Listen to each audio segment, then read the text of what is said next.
able to get pitcher Jim Schult up here in the booth. Jim, how you doing tonight? Good. Come on over. We got so Jim, you had a great start tonight through 5 1/3 with 8 strikeouts. You only gave up 3 walks and 3 hits. It looks like. How what were some of the things that you saw from your plan pitching to this Olbrich team? Well, we saw him just 2 days ago, so I got to take a look at the lineup through our game on Tuesday. So that really helped sort of game plan some of the hitters in the lineup and gave me a good chance to go see him. So I also threw an inning on Tuesday, and that definitely lended for some of the success today. Good. So in the first inning, you gave up the 2 hits early, and then you settled in.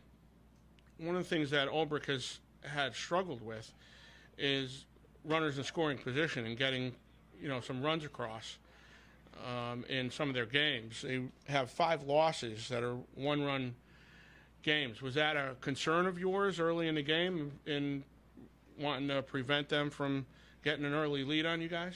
Well, we had I think we scored 1 in the top of the frame, if I'm not mistaken. And anytime that we go out and score, I always want to put a 0 up right behind it and keep the momentum on our side. So the first 2 guys getting base hits on me certainly wasn't part of the plan, especially with the middle of their order. You always want to get the guys out in front of Barros in the middle of that order. So having 2 guys on wasn't what we planned for, but it was nice to be able to come up with some big outs against the middle of the order there. Yeah, and the good news is that following those 2 hits, 16 of the last 20 batters that you faced were retired, including the 8 strikeouts. Did you feel like you could have gone beyond the 5 1/3? You had a shutout game going. Well, this was my first start in the last 4 or 5 years, so I was sort of happy that it was where it was. We got a bunch of guys out here that they work real hard too during the day, and it's nice to be able to have a lead to hand over to the pen sometimes too, instead of at this point in my career I don't need to be the star of the show anymore. It's just nice to be out here every now and then. Yeah, why don't you tell us a little bit about that? Your first start in 4 or 5 years. What's been going on? You previously playing here with the Twilight League? This is my first season with this league out here.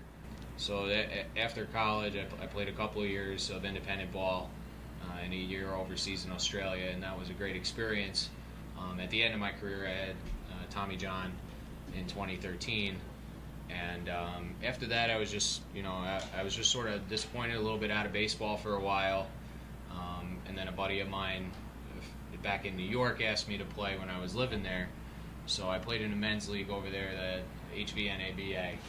And I had some fun over there too, but it was just a point in my life with my career going at the time where I didn't have the time to commit to it anymore. So, I put the game down for a little while, and then I actually ran into Bill Holowati out at a ball game, and he told me what he was doing over here with this league, and after playing for him, I just couldn't say no to him. I'd do anything for that guy. So when he said, I got a team that I want you to come play for and have some fun, and I got in touch with Taylor, and we hit it off over the phone. So I said this is a good time for me to get back into it now. Why don't you take a step back here? I want to ask you about the influence that Coach Holowati has had with you. Why don't you tell us a little bit about that relationship you have with him?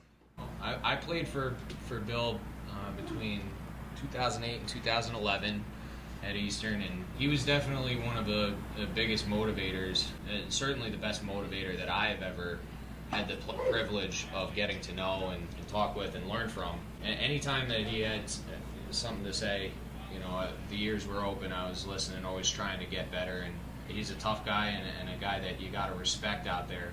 So, anytime that he has something to tell me, and I'm always there to listen. I think that most of the alum out there who played for Coach would have a lot of the same types of things to say about him. There was nothing that you wouldn't do for that guy. Want to thank Jim coming in tonight and after his outing. Jim, good luck.